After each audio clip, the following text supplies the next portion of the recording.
Ahora, ¿quiénes eran estos gigantes?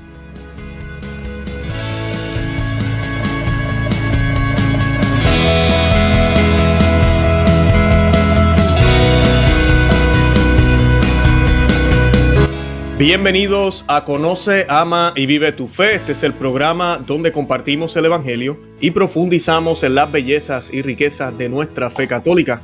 Les habla su amigo y hermano Luis Román y quisiera recordarles que no podemos amar lo que no conocemos y que solo vivimos lo que amamos. Y en el día de hoy me acompaña rostro conocido para muchos, tal vez desconocido para algunos, ya que hemos crecido demasiado. Es el señor Julio Loredo, que me acompaña desde Italia. Él es el presidente de Tradición, Familia y Propiedad en Italia. Y pues hoy nos va a estar hablando un tema muy interesante. Vamos a estar hablando de los ángeles caídos, de los gigantes en la tierra, si hubo mezcla con mujeres. Bueno, todos esos temas oscuros que a veces escuchamos por ahí. Vamos a estar hablando hoy y vamos a estar aclarando muchísimas cosas y vamos a estar dándole y revelando el verdadero sentido de estos textos que siempre la iglesia y los escritos nos han dado. Y nada, yo antes de comenzar, yo quisiera darle la bienvenida al señor Loredo al programa. Señor Loredo, bienvenido, ¿cómo está? Muchísimas gracias y un saludo con todo el corazón a usted y a todo su público. Gracias. Para mí es un honor tenerlo siempre, es un deleite cada vez que nos viene a hablar. Para los que no lo conocen, yo los invito a que vean los programas, que yo no me acuerdo el número, honestamente, son bastantes, que hemos hecho ahorita mismo, unos 4 o 5, tal vez unos 6. De distintos temas. Hemos hablado de los ángeles, hemos hablado de los demonios, pero también el señor Loredo es un experto en la teología de la liberación. Hemos estado hablando de ese problema que ahorita mismo afecta muchísimo a la Iglesia Católica. También es autor, tiene un libro, tiene varios libros, pero hay un libro sobre la teología de la liberación que vamos a estar compartiendo los enlaces. Y pues yo lo que voy a hacer es que voy a compartir la lista de los videos para que los puedan ver los programas. Van a poder conocerlo a él un poco más y van a poder aprender un poco más del ángel de la guarda. Bueno, nosotros hemos hablado de tantos temas ahorita mismo que sé que es un deleite de verdad escucharlo a usted, pero este tema en específico, por eso estoy muy contento de tenerlo a usted hoy, no lo hemos hablado en el programa, ni siquiera yo solo, ni con otro invitado. Hemos tocado este tema y es un tema que a veces viene en conversaciones y pues ya el Señor me dijo, hay que hablar de ese tema en Conoce, Ama y Vive tu Fe, y por eso hemos decidido invitar a un experto, al señor Julio Loredo. Y para comenzar, vamos a hacer un Ave María, vamos a rezar un Ave María, vamos a encomendar a la Santísima Virgen María este programa para que sean las palabras de Jesucristo, la palabra de Dios, la que salga de la boca del señor Loredo, que abra los oídos de los que van a estar escuchando este programa y nos proteja de cualquier mal. Y esta oración la hacemos in nomine Patris, et Filii, et Spiritus Sancti. Amén. Amén. Ave María, gracia plena, Dominus tecum, benedicta tui in mulieribus, et benedictus fructus ventris tui, Iesus. Sancta Maria, Mater Dei, ora pro nobis peccatoribus, nunc et in hora mortis nostre. Amén. Amén. In nomine Patris, et Filii, et Spiritus Sancti. Amén. Amén. Bendito sea Dios. Perfecto. Estamos listos, señor Loredo. Bueno, perfecto. Pues para comenzar, los que no saben, ¿verdad? El texto, uno de los textos el texto que mayormente se utiliza, hay varios que mencionan estos aparentemente gigantes, ángeles caídos, bueno, todo lo que se habla por ahí y se mezcla. Es Génesis capítulo 6, versículo 1 al 4. Y pues, señor Loredo, ¿quiere que empiece leyendo el texto o quiere empezar con alguna otra cosa? Lea el texto y yo después, antes de entrar en el análisis de ese texto, yo voy a hacer una premisa un poquitín larga, pero es la premisa que va a dar luz a todos mis comentarios. Perfecto, excelente. Pues yo lo voy a leer, es cortito. Le pregunté al señor Loredo fuera del aire si lo leíamos porque sé que, pues lamentablemente hay gente que tal vez no se recuerdan o tal vez no han prestado atención a este texto, ya que Génesis, a veces los católicos nos enfocamos mucho solo en los evangelios. ¿Verdad? Pues dice Génesis capítulo 6, versículos 1 al 4, cuando la humanidad comenzó a multiplicarse sobre la haz de la tierra y les nacieron hijas, vieron los hijos de Dios que las hijas de los hombres les venían bien y tomaron por mujeres a las que preferían de entre todas ellas. Entonces dijo Yahvé, no permanecerá para siempre mi espíritu en el hombre, porque no es más que carne, que sus días sean 120 años. Los Nefilim, en alguna Biblia dice los gigantes, existían en la tierra por aquel entonces y también después, cuando los hijos de Dios se unían a las hijas de los hombres y ellas les daban hijos, estos fueron los héroes de la antigüedad, hombres famosos. Bueno, ese es el texto, que verdad tiene múltiples interpretaciones y el señor Loredo hoy nos va a dar un poco, bueno, y hay más textos también, me imagino que vamos a hablar de eso ahorita. Sí, pero pues ese es uno de los que más la gente dialoga. Pues la primera pregunta que yo diría, verdad, como le envié, ¿qué significa el texto? Y hay varias preguntas que quisiera que nos contestaras en eso. Exactamente, yo voy a entrar en ese texto palabra por palabra, todo con mucho detalle, con mucha profundidad, pero como un segundo punto yo quisiera hacer una premisa. Pero para hacer la premisa, yo leo uno de los puntos que dice ese texto y sus días, los días de los hombres, están ya contados, 120 años. Ahora, es evidente que los hombres no viven toditos exactamente 120 años. Por lo tanto, ya usted ve aquí que hay un elemento de interpretación en estos textos. Porque si uno lo interpreta textualmente, como hacen ciertas sectas protestantes, uno tendría que decir, los hombres viven 120 años, ni un día más, ni un día menos, porque la Biblia lo dice. Ahora, es evidente que esa frase que usted mismo leyó, y yo estoy repitiendo, es una frase simbólica. Entonces ya aquí entramos en un punto que es una premisa, digo, que hay que tratar. Yo, en muchas cosas que yo veo de Estados Unidos, de los católicos de Estados Unidos, yo veo una cierta influencia del ambiente protestante. Una cierta influencia del ambiente protestante que es basado en un principio que en latín se dice sola scriptura, quiere decir solo la Biblia, solo las Sagradas Escrituras. Entonces discuten días y semanas y meses y años que si Isaías 4:5 no se contrapone a Daniel 5:10, etcétera, etcétera, y todo basado en la Biblia. Esto viene de Lutero, que manifestó esta doctrina como sola escritura, es decir, solo las Sagradas Escrituras bastan para la propia salvación. Ahora, eso no es la doctrina católica. La doctrina católica dice que las fuentes de la revelación son dos: las Sagradas Escrituras y lo que se llama la tradición con T mayúscula. ¿Qué cosa es la tradición? Es todo aquello que Dios reveló, sobre todo nuestro Señor Jesucristo, que es el completamiento de la revelación de Dios, y no fue escrito en los textos sagrados. Y fue mantenido en la vida de la iglesia primitiva, después apostólica, después patrística, etcétera, y transmitida en la tradición, quiere decir, en la vida y en los usos de la iglesia. Eso es revelación, pero no está escrito en las Sagradas Escrituras. El propio Evangelio de San Juan, si no me engaño, acaba: esto que he escrito es solo una mínima parte de lo que Jesús dijo. Ahora, ¿dónde fue a parar todo el resto? Si esa es la mínima parte de lo que Jesús dijo, fue a parar en los oídos de los cristianos y por lo tanto en la vida de la iglesia. Ahora, ¿dónde está contenida esta tradición? Está contenida básicamente en dos fuentes muy ligadas entre sí, muy unidas entre sí, que es el magisterio de la iglesia y lo que se llama el consenso de los doctores. El consenso de los doctores es el consenso de los teólogos. Doctores en el sentido que docens, enseñan, ¿no? Toda la patrística, por ejemplo, toda la escolástica, patrística oriental, patrística occidental. Para aquellos que quieran realmente estudiar la Biblia, yo les aconsejo que se lean los 90 volúmenes de Migne, M-I-G-N-E, Migne, patrística oriental, y 50 y tantos volúmenes de patrística occidental. Ahí ustedes van a ver solo la patrística, para no hablar después de la teología más tarde, por ejemplo, la escolástica.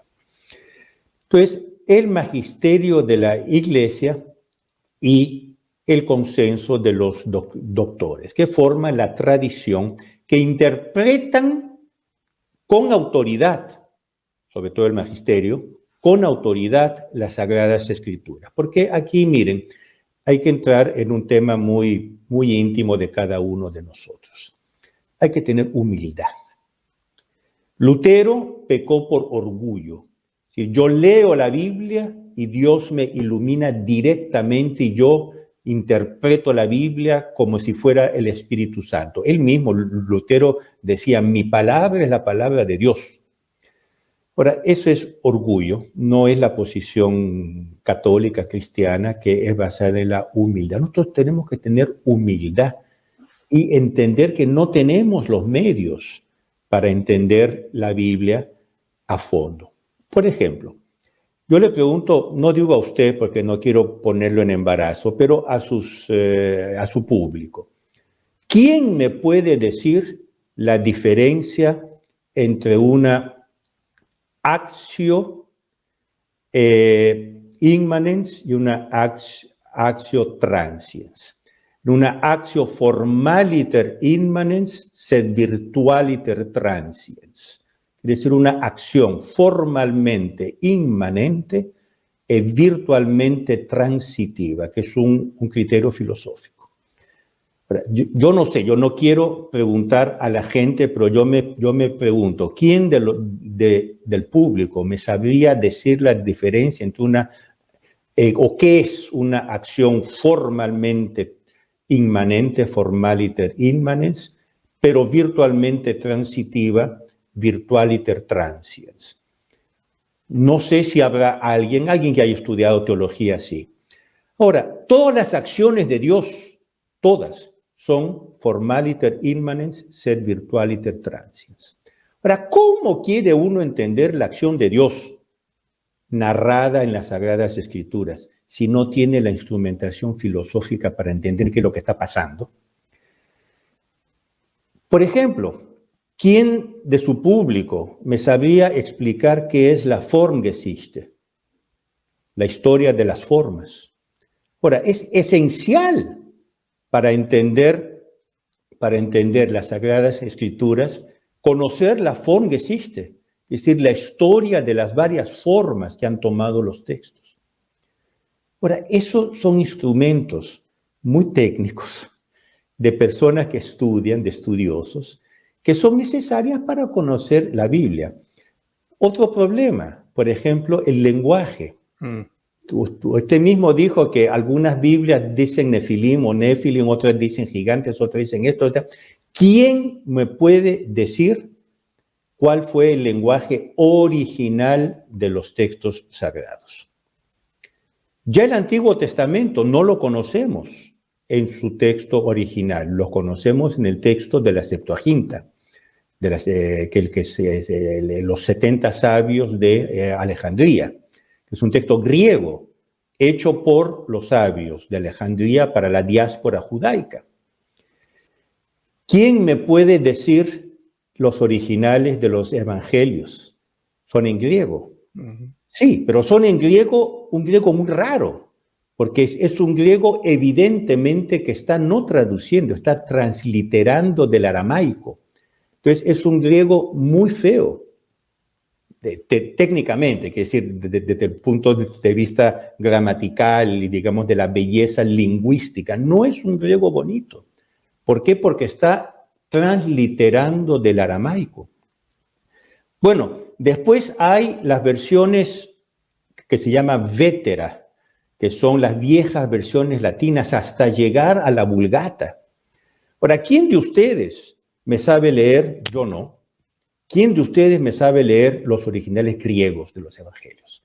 Ahora, ¿cómo me pueden decir que un texto quiere decir esto si ni siquiera lo saben leer en el original? Ahora, hay que tener un poco de humildad. Yo, por ejemplo, en este instante le estoy diciendo, el griego, que sí, algunas palabritas de teología, esas cosas sí, pero leer griego, no. Mal leo el latín. Imagínense. Ahora, ¿cómo puede uno pretender que entiende la Biblia si está leyendo una traducción de traducción de traducción de traducción? Después hay otro punto. Digamos que uno sea un genio y pueda leer la palabra hebrea antigua del siglo IX antes de Cristo, la palabra originalísima encontrada en un manuscrito de no sé dónde. ¿Quién me dice que esa palabra en ese contexto quería decir exactamente lo mismo de hoy?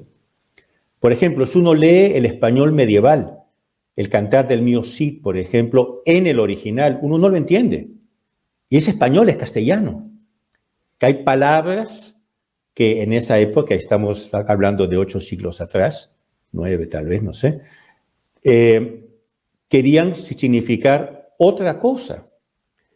Después tenemos que tener en cuenta que las lenguas semíticas, hebreo, después el árabe, etcétera, no sé cómo se llama esto, pero depende mucho de la forma.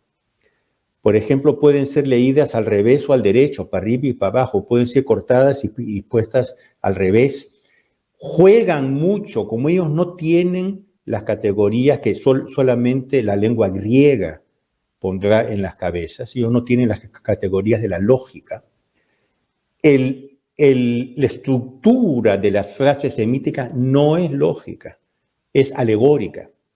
Entonces uno puede jugar con esas frases como uno quiera. Entonces, claro, a un cierto punto tenemos que caer en este punto central, que es que Dios nos dio una institución que con autoridad interpreta las Sagradas Escrituras, y esa es la Santa Iglesia Católica Apostólica Romana. San Pablo dice, la fe nace de la predicación, no nace de la lectura. Que si la salvación viniese por la lectura de la Biblia, los analfabetos están todos condenados al infierno. Claro. Y no puede ser. La fe, fides ex audito, dice San Pablo. La fe viene por el oído. Y esa es una misión que nuestro Señor, que es el Dios, le dio a su iglesia. Y pues enseñad a todas las gentes, bautizándolas en el nombre del Padre y del Hijo y del Espíritu Santo. El que creyere y fuere bautizado se salvará, mas el que no creyere se condenará. Nuestro Señor no dice, id y enseñad a leer los sacros textos, no dice, id y predicad. ¿Quién creerá en lo que ustedes, los apóstoles, por tanto los obispos, por tanto el Papa, la Iglesia, ustedes dicen y será bautizado, se salvarán?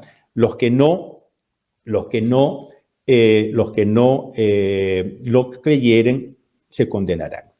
Entonces hay que tener humildad para cuando uno entra en estas cosas de interpretación de la Biblia y entender que no es sola escritura como Lutero decía, es revelación contenida en las Sagradas Escrituras y en la tradición. Entonces, por ejemplo, si uno quiere leer interpretaciones de la Biblia, ¿por qué no leer, por ejemplo, Santo Tomás de Aquino? La Catena Áurea, que existe en todas las lenguas. Por ejemplo, esto aquí es el original es en latín, pero hay traducciones parciales a varias lenguas. Cornelio Alápide, el mayor biblista de todos los tiempos, el venerable Cornelio Alápide, tiene una serie de 20 y tantos volúmenes que es Commentaria in Sacram Scripturam, versículo por versículo de la Biblia, reportando todas las interpretaciones de los padres de la Iglesia, de los teólogos, de esto, del otro. Vayan a leer Cornelio. ¿Quieren entender el Apocalipsis? No lean textito que uno encuentra en internet, váyanse a leer el libro del venerable Bartolomé Holzhauser, famoso, sobre el Apocalipsis. Si quieren un libro americano, yo les aconsejo Monseñor Frederick Necht, Practical Commentaries on Holy Scriptures.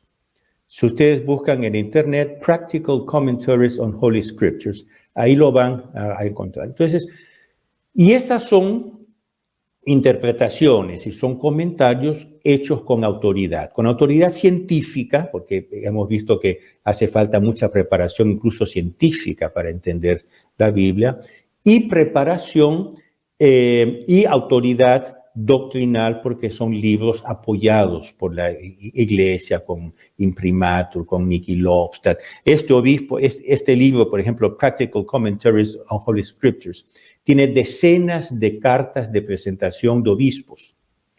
Es un libro hecho a comienzos del 1900 por un obispo alemán para uso de los catequistas. Si usted es catequista, léase este libro.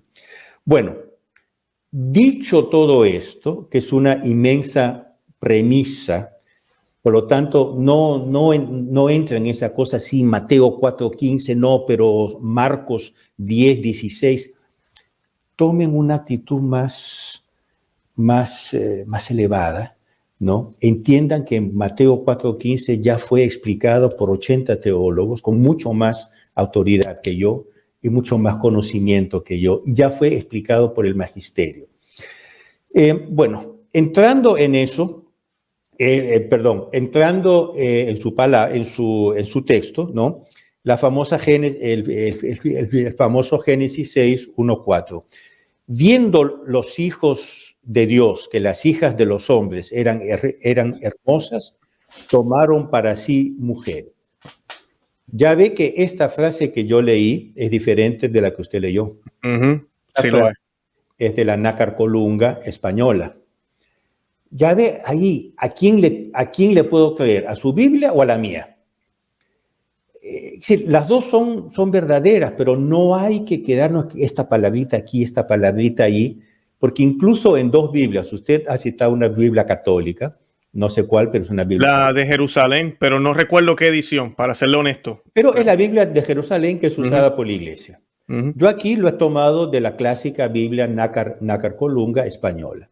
Ya ve que los textos son diferentes, ligeramente. No, claro. Tomamos la de Navarra, va a ser diferente, todas van a ser distintas. Esto ya nos dice que hay que tomar la Biblia con mucha tranquilidad y no quedarnos en la cosa que este término, esta palabra, esta otra. Bueno, concretamente este texto, ¿no? Los hijos de Dios, viendo que las hijas de los hombres eran hermosas, las tomaron por mujeres y tuvieron hijos que serían los gigantes que ya vamos a ver después. Ahora, esta frase tiene tres interpretaciones históricamente. Una es la interpretación judaica, porque este es un texto judaico que hace parte de la Torá. Vamos a hablar de la Torá después, que es el Pentateuco hebraico, ¿no? Que es exactamente como el nuestro, porque nosotros el Antiguo Testamento, sobre todo el Pentateuco, lo tomamos de los judíos. Entonces, los judíos, interpretando su propio texto, porque es un texto judío, hebraico, que es el Pentateuco, el primer libro del Pentateuco, que es el Génesis, interpretan como los hijos de Dios siendo descendientes de los patriarcas, que es decir, la nobleza de la época, y las hijas de los hombres como siendo plebeyas, una cosa que se hubiera sido no según los cánones, los usos de la época. Entonces, ellos lo interpretan como un problema sociológico, digamos, nobles y plebeyas. Es lo que ellos dicen. La Iglesia Católica no entra en sí ni no, porque eso es una cosa interna de los judíos. La interpretación católica, presente, como digo, sé en el magisterio, sé en el consenso de los doctores, que los hijos de Dios son los descendientes de Set. Los hijos de los hombres son los descendientes de Caín. Ustedes recuerdan que Adán y Eva tuvieron dos hijos, Abel, o Caín y Abel. Abel el bueno, digamos, para simplificar, Abel el bueno, Caín el malo. Caín mata a Abel y por lo tanto quedaría un solo hijo malo. El Génesis dice, Adán conoció de nuevo a su mujer, quiere decir, tuvo relaciones sexuales de nuevo con su mujer y concibió otro hijo que es Set. Y de Set viene la descendencia buena, porque Set reemplaza un poco lo que era Abel. Entonces tiene la descendencia buena. Ahora, después, si esto lo vamos a ver un poquito después, desde la época judaica hay toda una tradición que se llama cabalística.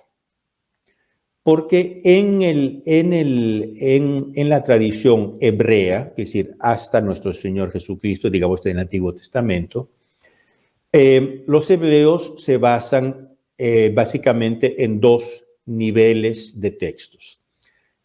No sé en español cómo se dice, Torá, que son los textos. Sí, la Torá. La Torá, que son los textos, sobre todo los 5 primeros libros, que quiere decir el Pentateuco. Y después la tradición talmúdica, que es la tradición rabínica. También ellos tienen el concepto de tradición. Es decir, ya los judíos no ven en las Sagradas Escrituras de ellos, el Antiguo Testamento, la fuente única de la revelación. Tienen también el Talmud, que es la tradición rabínica. Ahora, desde muchos siglos y desde siempre, hay una tradición satánica de culto al demonio, ocultista, esotérica. Por ejemplo, recuerda cuando el profeta, ahora no es Isaías, no recuerdo, manda al ángel exterminador para eliminar a los malos y se comienza por mi clero que en el santuario, es decir, en el templo de Salomón, hace ritos al demonio. Si ya en la época del templo habían ritos satánicos dentro del templo. Por lo tanto, una corriente esotérica, ocultista, que toca ya en el satanismo, gnóstica. Y esto es lo que se llama la tradición cabalística, que la cabala se dice en español, ¿no? Porque en italiano es cábala, la cabala. Por lo tanto, es una tradición ocultística, satanista, esotérica, por lo tanto, mala. Esta tradición cabalística, de la cual hace parte, solo lo vamos a ver después, el libro de Enoc, hace parte de la tradición cabalística, no hace parte de la Torá, no hace parte del Talmud, hace parte de la tradición cabalística. Que lo citan mucho, cuando se habla de estos temas, lo citan mucho la gente. Lo citan mucho y tiene que tener mucho cuidado, claro, porque viene de la tradición cabalística. Ni siquiera los judíos lo aceptan. Correcto. Gracias por eso, gracias. Entonces, bueno, esta tradición cabalística tiene que explicar de dónde nace el mal. Entonces, tiene toda una serie de explicaciones raras, apócrifas. Ahora vamos a ver después qué son los apócrifos. Y esta tradición apócrifa cabalística interpreta esa frase como los hijos de Dios serían ángeles y concretamente los ángeles decaídos. Y los hijos de los hombres serían seres humanos. Entonces, habría habido una unión entre ángeles y seres humanos, concretamente entre hombres y mujeres. Ahora, esto es contrario a al propio sentido del texto hebraico, porque el texto hebraico, perdón, yo bajo la mirada porque yo me preparé un textito, porque claro, está muy bien. Cosas yo las conozco genéricamente, pero hay ciertos nombres, ciertas cosas que hay que, o uno las escribe o no se escribe. Bueno, el texto original dice Benei Elohim, que literalmente quiere decir hijos de Dios. Ahora, hijos de Dios somos todos. Mal traducido en algunas versiones griegas de la Septuaginta por ángeles de Dios. Entonces ya ve usted que eso de decir que los ángeles de Dios en vez de los hijos de Dios ya es una traducción abusiva, es una tradición. Ya en el siglo III, y aquí hablamos del ambiente católico, por ejemplo, San Juan Crisóstomo dice, cuidado con esa falsa traducción que es blasfema, pecaminosa y absurda. Por lo tanto, incluso desde el punto de vista estrictamente judaico, hebraico, el libro de Enoc no es reconocido, y ni siquiera la interpretación del Génesis, que no es el libro de Enoc, es el Génesis, como siendo los ángeles. Ahora, entrando en la segunda pregunta de esa primera pregunta que usted me hizo, ¿quiénes son los gigantes? De hecho, hay muchos pasajes, muchas partes de la Biblia, perdón, y no solo en esa frase del Génesis, hay muchas partes en la Biblia donde se habla de gigantes. Desde el punto de vista de la interpretación católica de la Biblia, no hay ningún problema en creer en gigantes. Por ejemplo, Goliat. Goliat era un gigante y fue el más famoso. Sansón era un gigante. Recuerda que él mataba leones con un hueso. No sé qué fuerza tendría que haber tenido Sansón para matar hombres con un hueso. Por tanto, en decenas, yo hoy en la mañana, que para mí es el mediodía, hoy en la mañana me leí artículos sobre los gigantes y conté por lo menos 23 menciones de gigantes en la Biblia. Repito, desde el punto de vista de la ortodoxa católica no hay ningún problema. Ahora, ¿quiénes eran estos gigantes? En realidad nadie lo sabe.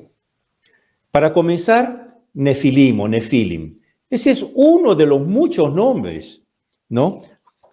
Por ejemplo, las escrituras hablan de los amorreos, de los semitas, de los anaseos, de los susitas, de los refaitas. ¿Sí? Y todos ellos son pueblos de gigantes. Habla de hombres importantes, habla de hombres fuertes, habla de hombres feroces.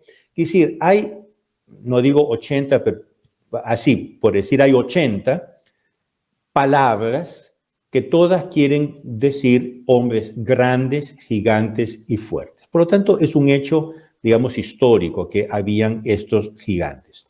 Incluso un historiador del Nuevo Testamento, Flavio Josefo, es muy conocido, él era un judío, pero muy amigo de los romanos, y él acompañó a los romanos durante el sitio a Jerusalén, el cerco a Jerusalén, con las tropas de Tito, recuerda, en el año 70, y él hizo la historia de esa guerra, y él tiene libros sobre la historia de su pueblo, él era judío, y en la historia del pueblo judío de Flavio Josefo, él menciona a los gigantes. Por lo tanto, no hay ningún problema.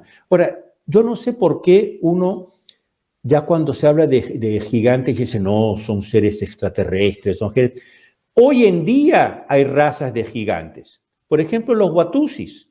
Los watusis en África son gigantes. La raza principesca de los watusis son gigantes. Hay una cosa muy pintoresca cuando los misioneros belgas llegaron a lo que fue el Congo belga, ahora es Ruanda y otros países, se dividió, lo que era el Congo belga, se encontraron frente a frente con el primer Watusi y lo vieron así, decía, Deo gracias.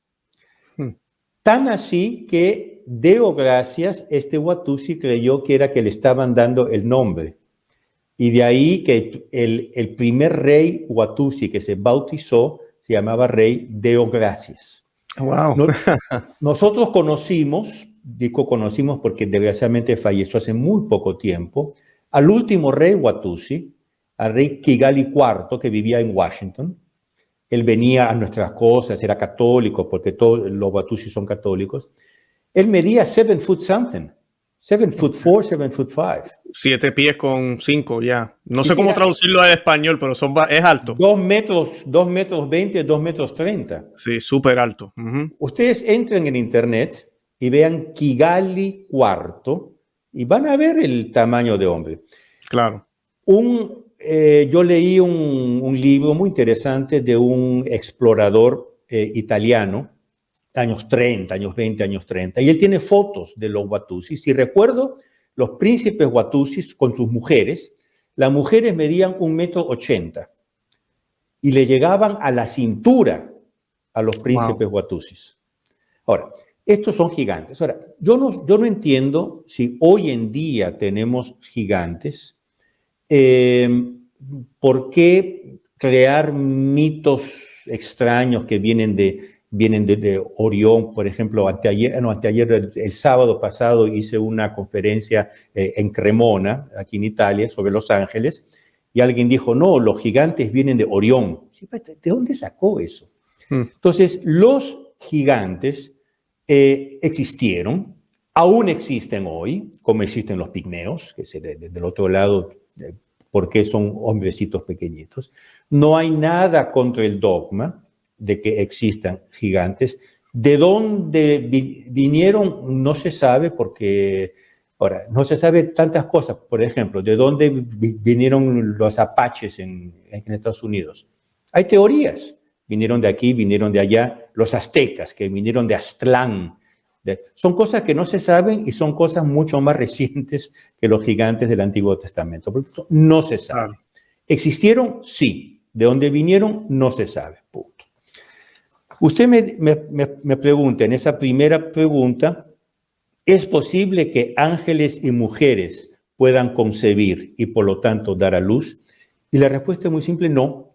Correcto. Porque los ángeles son puros espíritus y por lo tanto son asexuados, porque nuestro sexo viene dado por nuestro cuerpo, por nuestra materia. Usted dice, bueno, pero la psicología femenina es diferente de la psicología masculina. Sí, pero es el cuerpo femenino que amolda el alma femenina y el cuerpo masculino que amolda el alma masculina. Tanto así que los bebés uno no los distingue. Y los bebés hasta meses son prácticamente idénticos.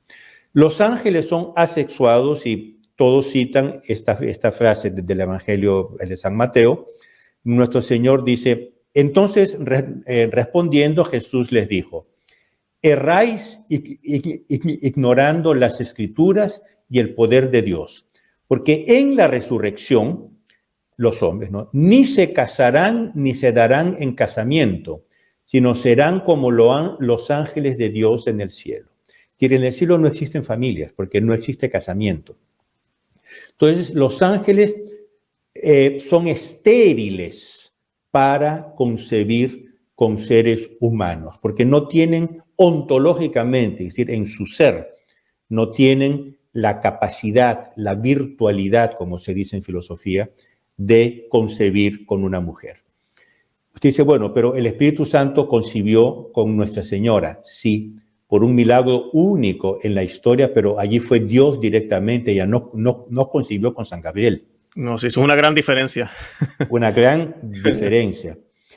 Entonces no es posible que los ángeles tengan hijos con seres humanos, ni ángelas con hombres, ni ángelos, digamos, con mujeres. Eso es simplemente imposible, pero ahí que está, pertenece a la tradición satanista, pertenece a la tradición luciferina, el creer que los demonios pueden copular con las mujeres. Y de hecho, en las misas negras, las mujeres se ofrecen sexualmente al demonio, que sería el íncubo, la mujer el súcubo, y tendrían relaciones sexuales. Hay este film famoso, Rosemary's Baby, ¿no?, que habla de una que fue poseída y tuvo. Todo esto pertenece al ámbito de las misas negras, de los ritos satánicos, de los ritos esotéricos. No tiene nada que ver ni con la doctrina católica, ni con la sana mentalidad, digamos, de la gente. Excelente. Señor Loredo, sí. No sé si podemos seguir con la otra pregunta, pero directamente, sí. Con la de Enoch, sí. Porque pues me gustó lo que dijo sobre lo de concebir, ¿verdad? Se fue por el lado que me encantó lo que utilizó al Evangelio de Marcos, creo que es, donde Jesús dice, Mateo, donde Jesús dice serán como ángeles, porque pues se trata de eso, de que no va a haber interés, no va a haber esa atracción, no hay necesidad de reproducirnos. No se trata tanto de lo material o de lo físico, sino de ese punto, que a veces la gente también malinterpreta y piensan, nosotros vamos a ser angelitos también, y no es eso. Lo que Jesús está hablando es que no va a haber esa necesidad. Por ende, esta pregunta que me están haciendo de las esposas no tiene ningún sentido allá arriba. No, eso no va a ser problema allá arriba. igual que lo que usted acaba de decir, me encantó, me encantó.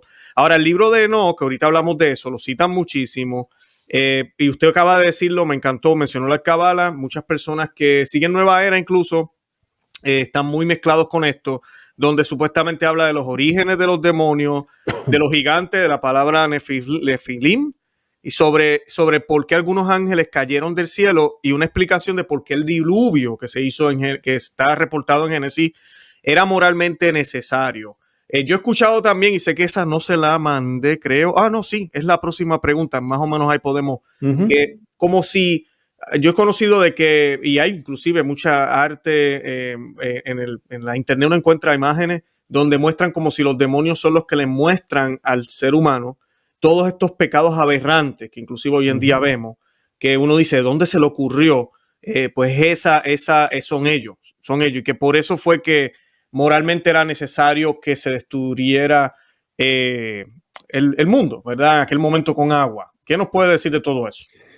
Bueno, para comenzar, yo ya lo dije, y de hecho su pregunta 3 y 4 ya están más o menos respondidas. Por lo tanto, este aquí es realmente el último punto grande que vamos a tratar. Excelente.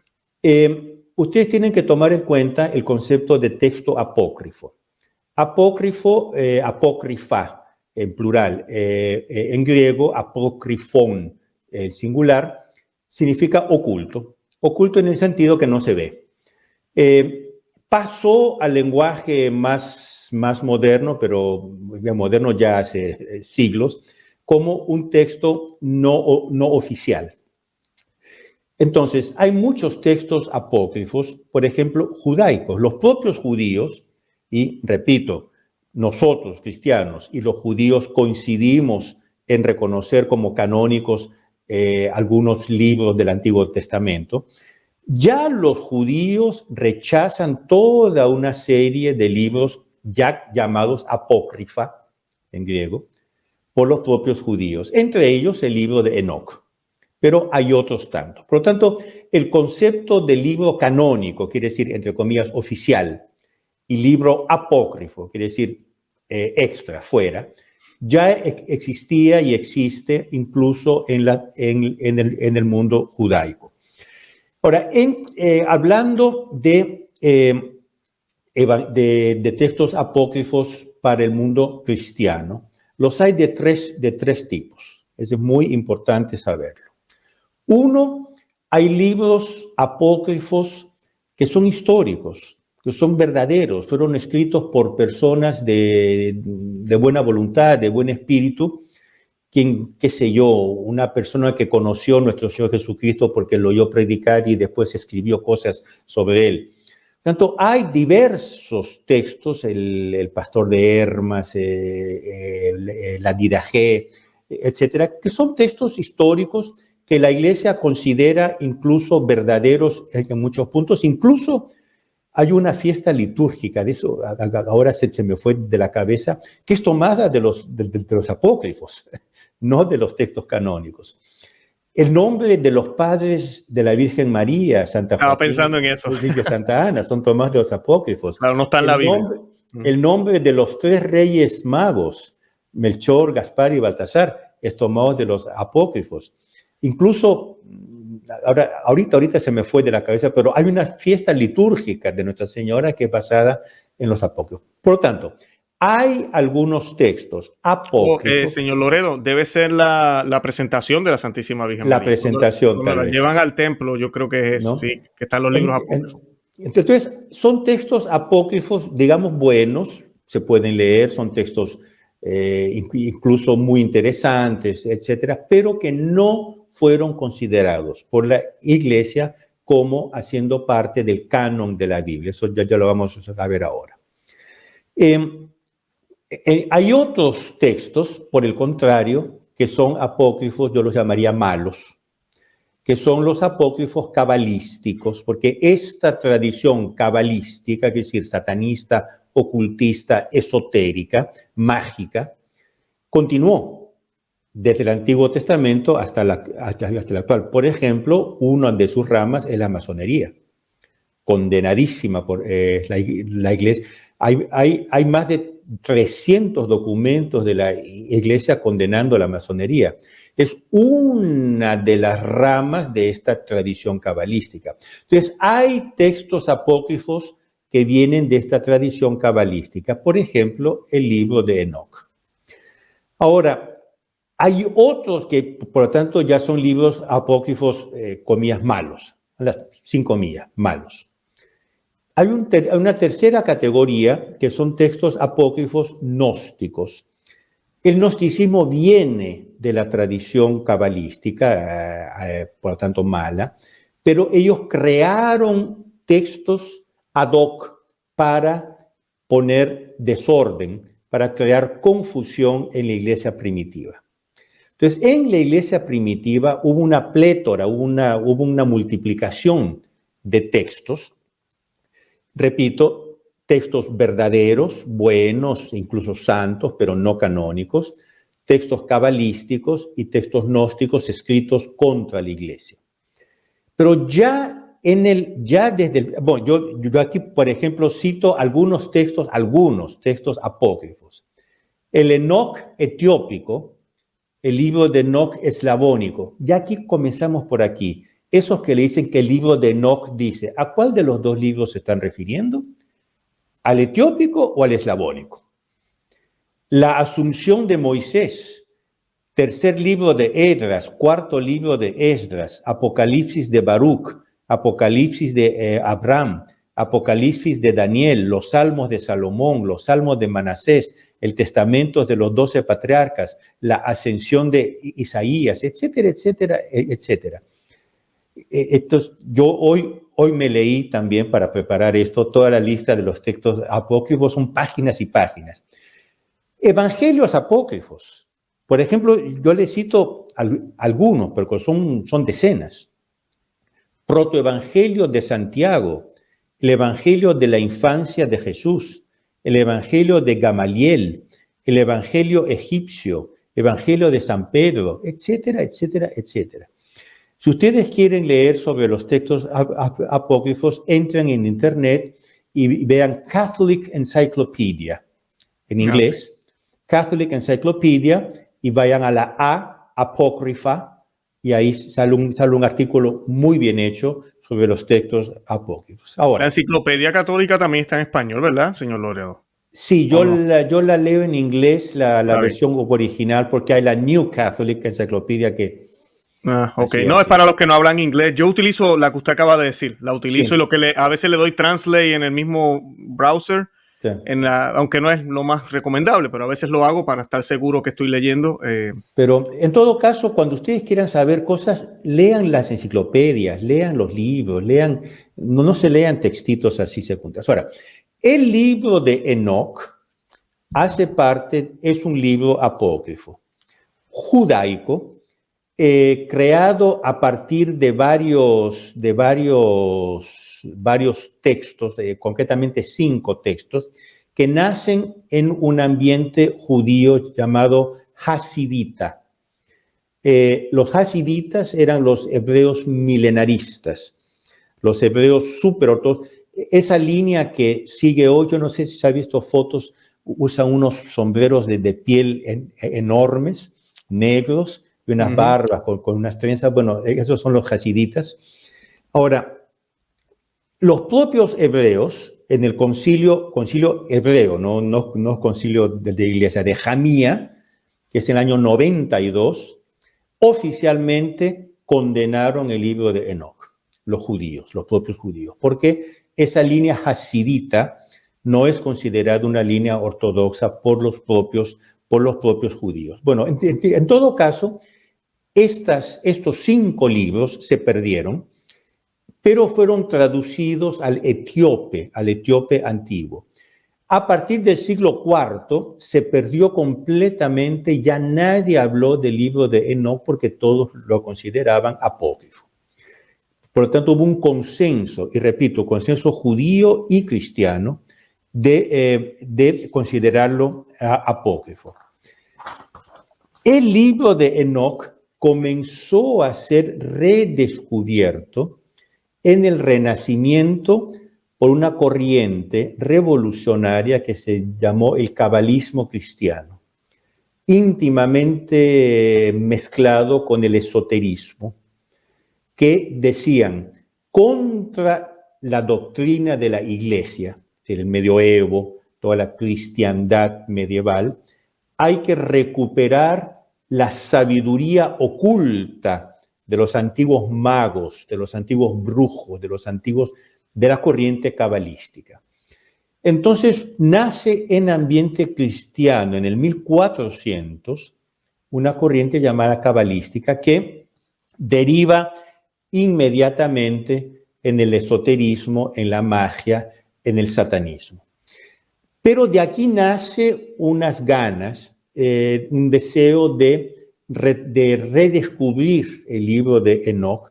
Entonces comienzan a redescubrir textos hasta que en el 1773, un inglés, si no me engaño, descubrió en Egipto el texto copta del libro de Enoch, que es el Enoch etiópico, el Enoch copta. Bastante completo, es un libro enorme, tiene 80 capítulos. Y a partir de ahí se comenzaron a redescubrir textos, redescubrir fragmentos, por ejemplo, en los manuscritos del Mar Muerto, en las grutas de Qumran, se descubrieron partes. Recientemente se descubrió un fragmento en Amalek, en Egipto, pero es siempre el Enoch etíope.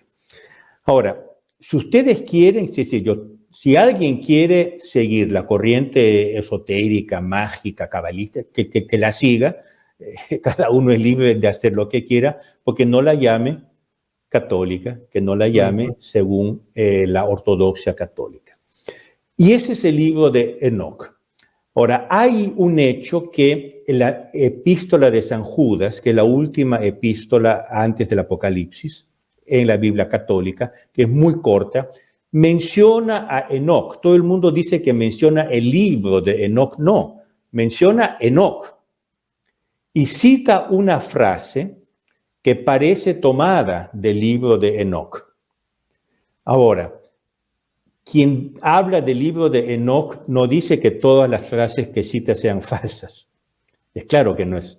No. Por lo tanto, el hecho que la epístola de San Judas mencione Enoch y esta frase que parece tomada del libro de Enoch no quiere decir nada sobre la validez canónica. Ahora, ya hacia final del primer siglo, justo después del primer siglo, por lo tanto, a comienzos del segundo siglo, del siglo segundo, ya se comenzó a crear el canon de la Biblia católica, de las Sagradas Escrituras católicas. En el 1700 fue descubierto el código muratoriano aquí en Milán. Yo estoy hablando desde Milán, aquí en Milán, en la Biblioteca Ambrosiana.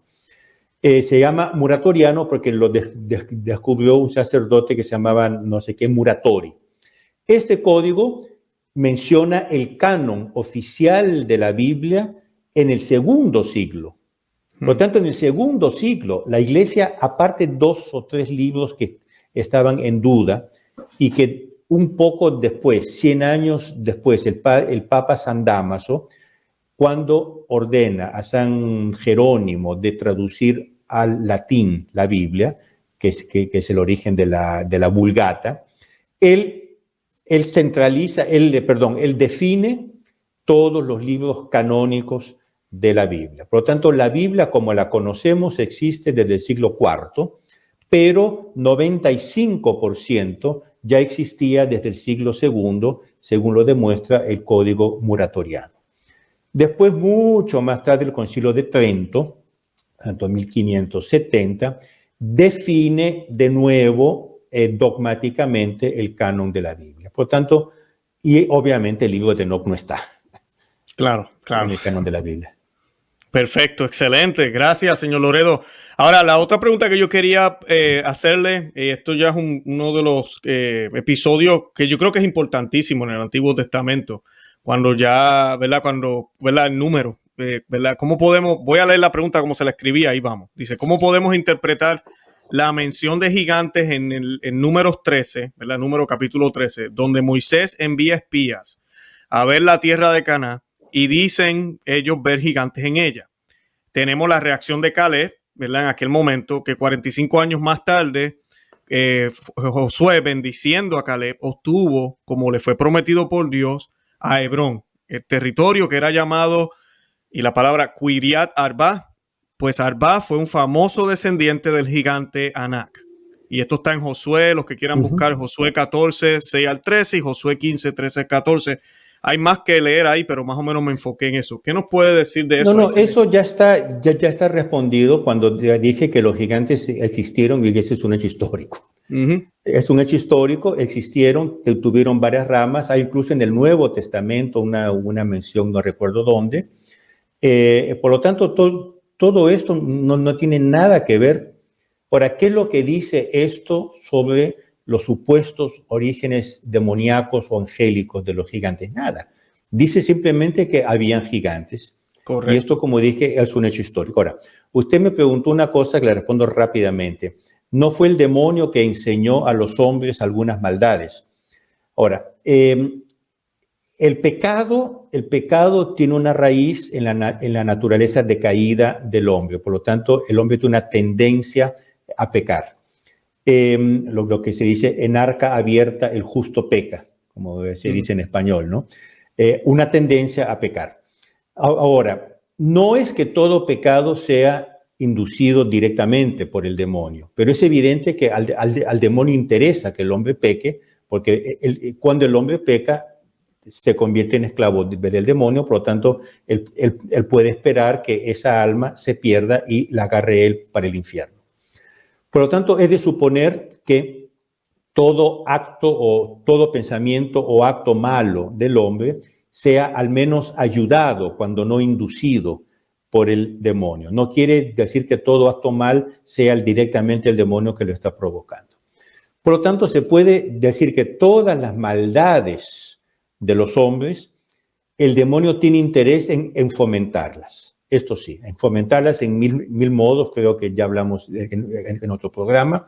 Los ángeles, sean los buenos, sean los malos, que son los demonios, no pueden meter ideas en nuestra cabeza y no pueden doblegar nuestra voluntad, pero pueden inclinarla y pueden hacernos perder la cabeza con alucinaciones, con imágenes, eso sí, y pueden inclinar nuestra voluntad.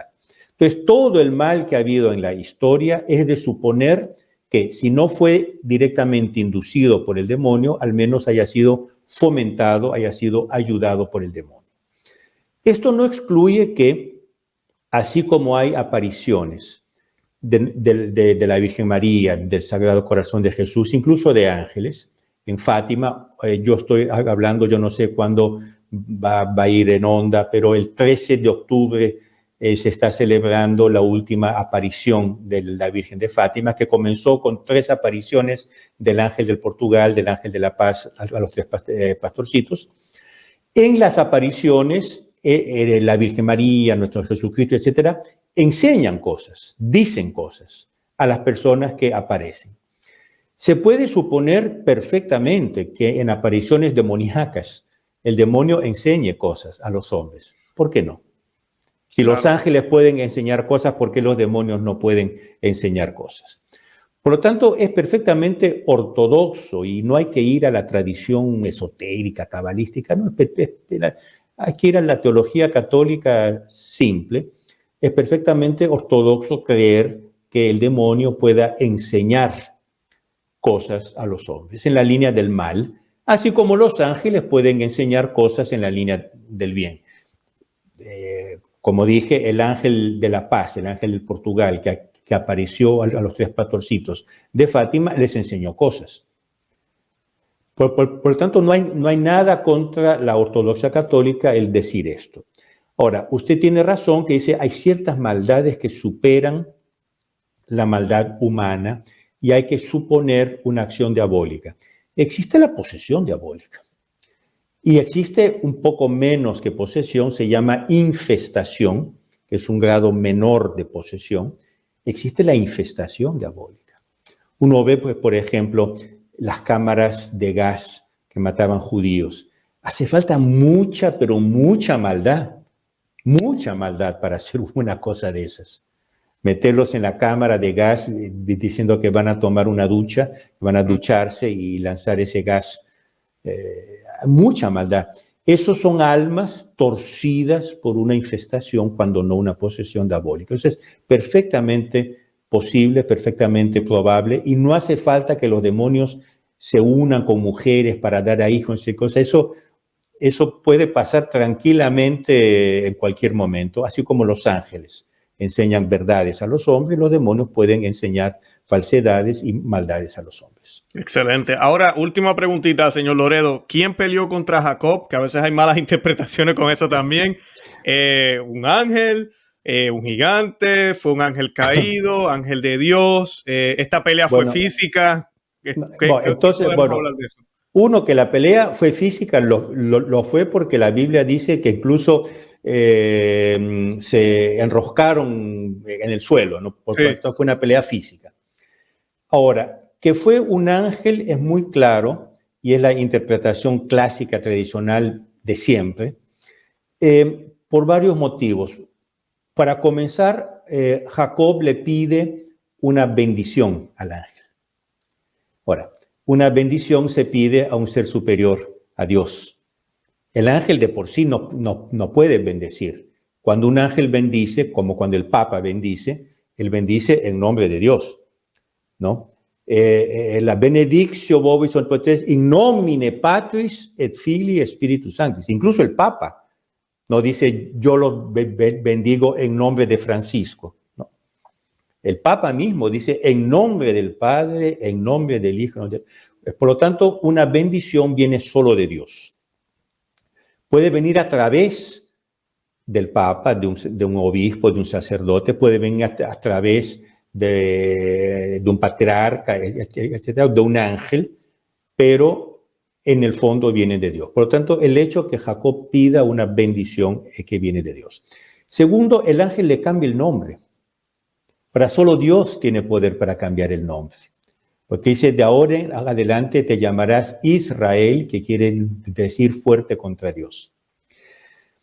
Por lo tanto, y eso de fuerte contra Dios, si ustedes leen Cornelio Alápide, este teólogo que yo mencioné, es un teólogo jesuita, fin de 1600, comienzos de 1700, que tiene esta monumental Commentaria in Sacram Scripturam.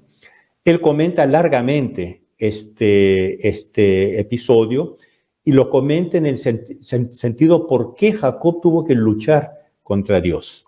Y lo asemeja a varias luchas que han habido contra Dios. Por ejemplo, San Patricio de Irlanda, él al final de la vida se subió al monte San Patricio, o lo que hoy se llama monte San Patricio, Croagh Patrick, y le pidió 3 gracias a Dios. Y se quedó rezando, en espíritu jacobita, en espíritu fuerte contra Dios. A las tantas se le apareció un ángel y le dice, Patricio, tu primera oración ya fue atendida. Y San Patricio dice, no, Señor, yo estoy pidiendo 3 y 3 me vas a dar. Y él continuó. De repente aparece el ángel de nuevo y dice, ya, el segundo pedido fue atendido. Dice, no, Señor, yo estoy pidiendo 3. Bueno, la tercera vez se aparece el ángel y le dice, tu tercer pedido fue concedido y ya que perseveraste con la fuerza contra Dios, Dios te concede una cuarta gracia. Eso otro día tal vez podamos hablar sobre San Patricio. Pero este es el espíritu de fuerte contra Dios. Por tanto, él luchó contra un ángel que se había corporificado, porque un ángel puede tomar una forma humana, sea juntando moléculas de aquí y de allá, haciendo un muñeco y animándolo, o tomando el cuerpo de una persona.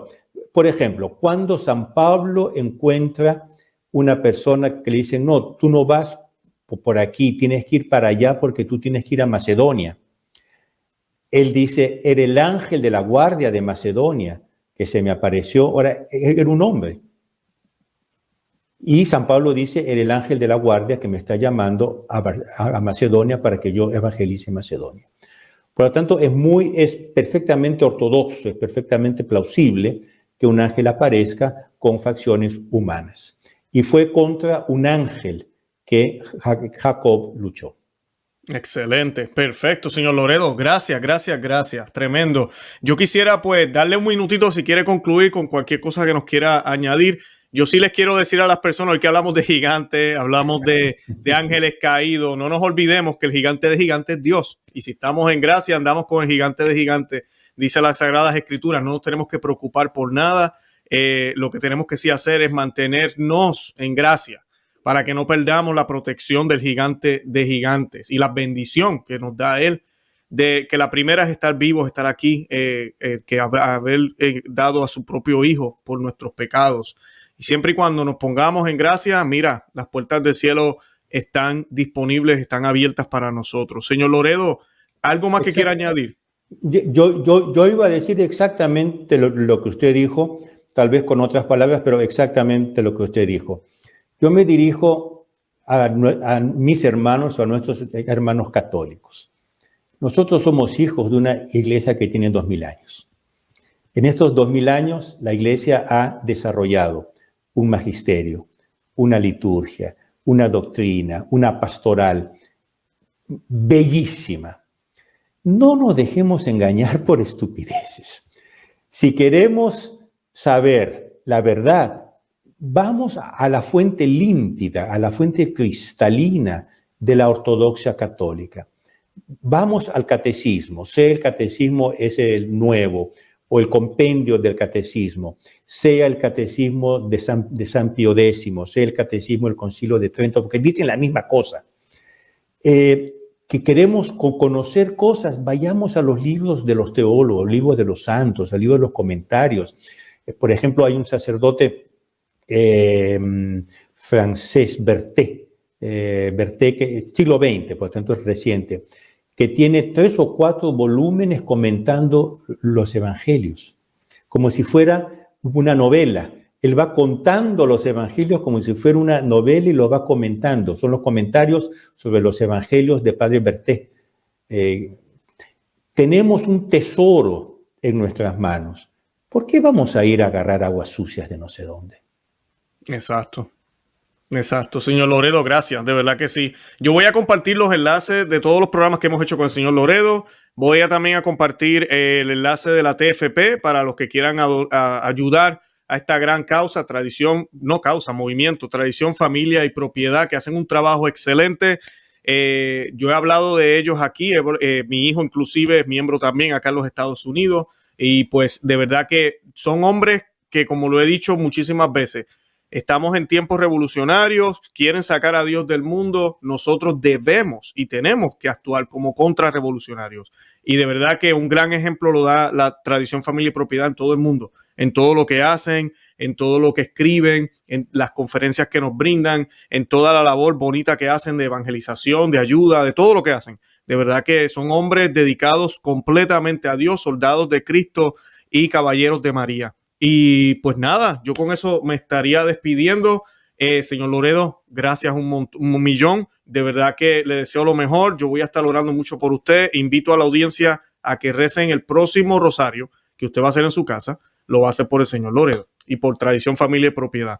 Y nada, de verdad que los amo en el amor de Cristo. Y Santa María, ora pro nobis. Ora pro nobis. Muchísimas gracias a usted y gracias a sus espectadores por la paciencia. Excelente, que Dios me los bendiga. Bye bye. Amén.